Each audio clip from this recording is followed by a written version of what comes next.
سایه هستم از شهر اصفهان. 26 سالمه. قدم 168، وزنم هم 65.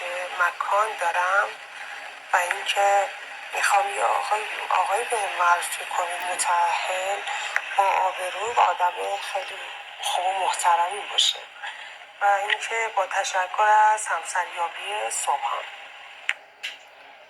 سلام، زهرا هستم از تهران.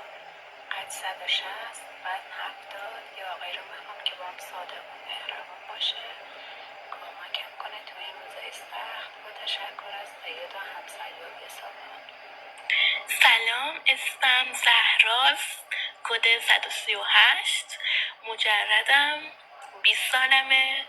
وزنم 70. قدم 166.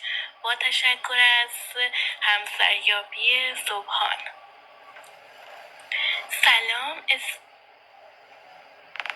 سلام علیکم برادرای گلم. اگر سوالی چیزی دارید واتساپ تلگرام پیام بدید. شماره بند 905 172 50 60. سلام علیکم برادرای گلم. اگر سوالی چیزی دارید واتساپ تلگرام پیام بدید.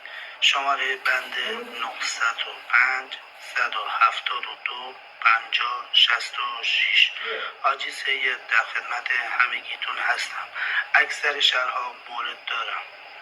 اسمم زهراست. کد 138. مجردم. 20 سالمه. وزنم 70. قدم 166. با تشکر از همسریابی صبحان. سلام و خسته نباشید خدمت شما آقا سید عزیز و محترم.